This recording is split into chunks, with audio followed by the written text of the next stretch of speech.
Em nome do Pai, do Filho e do Espírito Santo. Amém. Inspirai, Senhor, nossas ações e ajudai-nos a realizá-las, para que em vós comece, para que em vós termine, tudo aquilo que fizermos por Cristo nosso Senhor. Amém. Certo? Carta de Paulo a Tito, capítulo 1, versículo 1. Paulo, servo de Deus, apóstolo de Jesus Cristo, para levar os eleitos de Deus à fé e ao conhecimento da verdade, conforme a piedade, na esperança da vida eterna, prometida antes dos tempos eternos, pelo Deus que não mente e que, no tempo próprio, manifestou sua palavra por meio da proclamação de que fui encarregado por ordem de Deus, nosso Salvador. A Tito, meu verdadeiro filho na fé comum, graça e paz da parte de Deus Pai e de Jesus Cristo, nosso Salvador. Então, vamos dar uma refletidazinha sobre esses 4 primeiros versículos. Então, Paulo, servo de Deus, Deus Pai, apóstolo de Jesus Cristo. Por que apóstolo de Cristo? Porque quando Jesus, lá em Damasco, no capítulo, se eu não me engano, é 9 de São João, ou de Atos dos Apóstolos, Paulo ia perseguir a igreja. E quando ele ia perseguir a igreja, Jesus apareceu para ele, né? Jesus apareceu para ele. E aparecendo para Paulo, Paulo entende, né, que essa aparição, de uma maneira extraordinária, como ele não tinha aparecido a ninguém depois de sua ressurreição, Jesus mesmo faz a escolha de Paulo como apóstolo dele, né? Por isso ele diz, eu apóstolo de Cristo, né? Para levar os eleitos. Quem são os eleitos? Todos aqueles que creem. Então eu, que acreditei na pregação do Evangelho e tenho Jesus como Senhor e Salvador da minha vida, eu sou um eleito de Deus. Você que acreditou, você que crê em Jesus, você é um eleito de Deus. Então Paulo está dizendo, para levar aos eleitos de Deus, àqueles que creram em Jesus, a fé e ao conhecimento da verdade, conforme a piedade. Então Paulo escreveu essa carta a Tito, dizendo, eu sou apóstolo de Cristo, fui responsável para levar aos eleitos de Deus, aqueles que creram, a fé, né? Porque o que é que Paulo diz em uma das suas cartas? A fé vem pelo ouvir. E ouvir o quê? A palavra de Deus. E esta palavra de Deus, meus irmãos, não é simplesmente a Bíblia, mas é o verbo eterno de Deus. É ouvir Jesus. Jesus disse uma vez assim, né? Falando sobre ele como bom pastor. Ele disse, eu tenho muitas ovelhas que não fazem parte do meu aprisco ainda. Elas precisam ouvir a minha voz para fazerem parte das minhas ovelhas. Então veja, em outra ocasião, quando Jesus enviou os apóstolos em missão, e ali também os 72 discípulos, Jesus disse assim, quem vos ouve, a mim ouve. Então, ouvir os apóstolos era ouvir o próprio Jesus. Então, Paulo diz, para o conhecimento da verdade, conforme a piedade, na esperança da vida eterna, prometida antes dos tempos eternos. Então, você que me escuta agora, a vida eterna foi prometida a você, foi prometida a mim, foi prometida a você antes dos tempos eternos, ou seja, antes que o mundo, né? Isso estava no coração do Pai, né? Isso estava no coração do Pai. O envio da verdade, Jesus, eu sou o caminho, a verdade. O envio da verdade para salvar, inclusive o evangelho de ontem, de domingo, deixa muito claro para nós naquele discurso, né? Naquela conversa, naquele diálogo, melhor dizendo, de Jesus com Nicodemos. Jesus diz assim, Deus amou de tal maneira o mundo que enviou o seu Filho amado, para que todo aquele que nele crê não pereça, mas tenha a vida eterna. Então é isso que o apóstolo está dizendo aqui nessa saudação a Tito, né? No versículo 3, e que no tempo próprio manifestou sua palavra por meio da proclamação de que fui encarregado por ordem de Deus, nosso Salvador. Então, ele diz que no tempo oportuno, a palavra foi manifestada, a palavra foi anunciada, né? O reino de Deus foi anunciado por Paulo em um tempo oportuno, para que todos aqueles eleitos de Deus, aqueles que crescem em Deus, chegassem à fé madura, chegassem à fé sadia, perfeita, a fé católica, né? E ele diz a Tito, meu verdadeiro filho na fé comum. Veja, a fé de Paulo era comum à fé de Tito. E a fé de Tito, que ouviu de Paulo o anúncio do evangelho, era comum à fé de Paulo. Não era distinta. Não era Paulo acreditava em uma coisa e Tito acreditava em outra coisa. Era comum, era a mesma fé. Por isso Paulo vai dizer em outra ocasião, em outra carta, dizer que há um só Deus, uma só fé, um só batismo, né? E uma só igreja. Então a fé é comum. A fé de Paulo era católica. A nossa fé, né? Então veja, meus amados irmãos, continuando, né? Paulo vai dizendo, para Tito, graça e paz da parte de Deus Pai e de Jesus Cristo, nosso Salvador. Então Paulo lança sobre Tito graça e paz, né? Deixa eu olhar aqui o tempo, 21 minutos.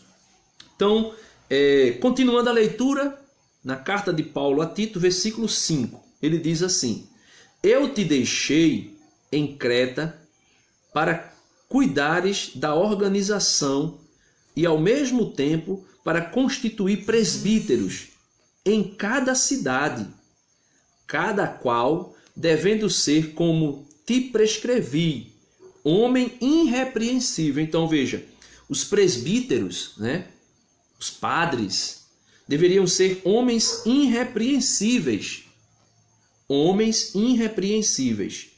esposo de uma única mulher, cujos filhos tenham fé e não possam ser acusados de dissolução nem de insubordinação. E ele continua, versículo 7. Porque é preciso que sendo ecônomo das coisas de Deus, o episcopo seja irrepreensível, não presunçoso, nem irascível, nem bebarrão ou violento, nem ávido de lucros desonestos, mas seja hospitaleiro, bondoso, ponderado, justo, piedoso, disciplinado, de tal modo fiel na exposição da palavra que seja capaz de ensinar a sã doutrina, como também de refutar os que a contradizem. Então veja, eu não sei aí se vocês perceberam, né, mas aqui na instituição dos presbíteros, existe aqui na igreja primitiva, existia alguns líderes, né, que ficavam responsáveis pela igreja, pela comunidade, e esses que ficavam responsáveis pelas igrejas, pela comunidade, eram chamados também de anciões, né? E você percebe aí que Paulo vai dando algumas orientações como devem ser esses presbíteros, esses padres, né? Em cada cidade, versículo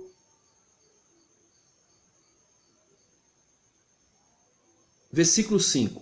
Eu te deixei em Creta para cuidares da organização e ao mesmo tempo para que constituas presbíteros em cada cidade, cada qual devendo ser como te prescrevi, homem irrepreensível. Então tem que ser homens irrepreensíveis. homens que, mediante a fé, mediante a prática da fé, sejam homens que sejam irrepreensíveis, ou seja, sejam fiéis à sã doutrina que Paulo havia pregado, havia anunciado. Esposo de uma única mulher, cujos filhos tenham fé e não possam ser acusados de dissolução e nem de insubordinação. Então, os filhos dos líderes da igreja, dos presbíteros, deveriam ser irrepreensíveis também. Deveriam ser, não podiam ser pessoas que fossem acusadas de insubordinação. Deveriam ser também crentes de verdade, fiéis de verdades, né? Se alguém tiver alguma pergunta, né, sobre até aí onde nós estamos, pode deixar a pergunta aí, tá certo, gente? Aí no versículo 7 ele diz: porque é preciso que, sendo ecômono das coisas de Deus, né, este ecômono é como se fosse um mordomo, como se fosse um cuidador das coisas de Deus. O episcopo, né, esse episcopo aqui, como é que eu posso dizer para vocês? Na igreja primitiva, usava-se essa palavra, mas ela era baseada naquilo que os judeus faziam. Eram pessoas que eram responsáveis para cuidar da comunidade, né? Cuidar da comunidade. E ele diz: esses episcopos deveriam ser irrepreensíveis, não presunçosos, nem aracível, nem bebarrão. Olha, não poderiam ser bebarrões. Não significa dizer que a pessoa não poderia tomar alguma coisa. Eles não deveriam e não podiam ser bebarrões ou violentos, nem ávido de lucros, né, desonesto. Então, aquele que estava na comunidade, ele tinha que pensar na comunidade. Ele não poderia estar usando a comunidade para ganhar, para fazer lucros, né, na comunidade. Ele não poderia fazer isso. Mas seja hospitaleiro, bondoso. Olha, o presbítero, o episcopo, né? Episcopo é bispo, né, que ficasse ali responsável pela igreja. O bispo e o presbítero, o padre, deveria ser bondoso, ponderado, né? O que é uma pessoa ponderada, né? Vamos ponderar, né? Uma pessoa que não vai aos excessos das coisas, não vai além daquilo que está estabelecido, né? Justo, uma pessoa justa, o que é ser justo? É dar ao outro o que é dele por direito. Piedoso, o que é uma pessoa piedosa? Uma pessoa de oração, uma pessoa de uma vida de oração, uma pessoa que viva a castidade, e aqui eu coloco de maneira geral, né? Para cada condição que foi chamado, seja para o diaconato, seja para o presbiterato, seja para o episcopado, seja para qualquer um, para aqueles que vão viver o matrimônio, eles deveriam ser pessoas piedosas, né? Disciplinado. O que é ser uma pessoa disciplinada? Se eu estabeleço na minha vida a vida de oração, né? Vamos dizer assim, que um exercício de oração, uma prática de oração, um calendário de oração diário, eu tenho que ser disciplinado àquilo ali que foi colocado. Por exemplo, cada um de nós que fazemos parte da comunidade de aliança, nós temos as orações que são próprias, né, dos membros, e nós devemos segui-las, né? Devemos ser disciplinados nas coisas da comunidade. Então você que me escuta aí, precisa também ter essa disciplina que era exigida de Paulo por meio de Tito àqueles que eram os líderes da igreja, os presbíteros e os episcopos, os bispos da igreja, né? E ele diz: de tal modo, fiel na exposição da palavra, que seja capaz de ensinar a sã doutrina, como também de refutar os que a contradizem. Então, aquele líder da igreja, o bispo, o presbítero, o padre ou o diácono, ele tinha que ser fiel na exposição da palavra, ou seja, na exposição do evangelho, conforme ele aprendeu dos apóstolos. A sucessão apostólica, né, a ortodoxia da fé católica, ela deve ser ininterrupta. Então, a igreja diz isso para aqueles que foram considerados como líderes da igreja, né? Ensinar a sã doutrina, ou seja, ensinar a fé católica, e também refutar os que a contradizem. Então, por exemplo, você que me escuta agora, você muitas vezes você quer dar uma, vamos dizer assim, eu estou dando você que me escuta, eu também, né? Ou seja, o católico muitas vezes ele quer dar uma de doutor dentro da igreja. O que é que acontece? Você diz assim, eu sou católico, mas eu não concordo com procissão.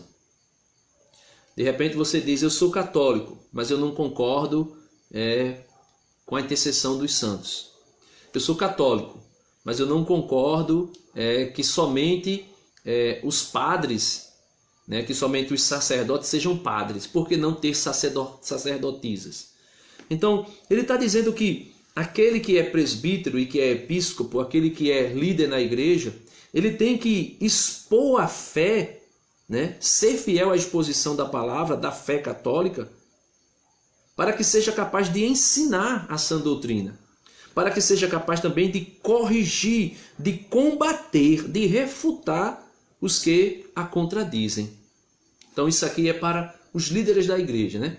Então nós não somos os líderes da igreja, mas nós também devemos ser fiéis e zelosos à sã doutrina da igreja. Você que é católico, você que me escuta, você não pode, e aqui não é para brigar, para discutir com ninguém, você não pode deixar de anunciar a fé. Você tem que ser fiel no anúncio da fé. Ah, não, eu não vou falar, por exemplo, de procissão, porque muita gente questiona isso. Não, você tem que falar, e não somente falar, você tem que participar das procissões. Por quê? Porque essa fé, ela tem que ser introduzida na minha vida. Eu tenho que introduzir na minha vida a fé. E fazer ela ser, por meio das minhas obras, por meio das minhas práticas de fé, anúncio desta fé para outra pessoa que me escuta, né? Continuando a leitura aí, então vejam só, gente, se alguém tiver alguma dúvida e desejar colocar alguma pergunta, pode colocar as perguntas aí, tá certo?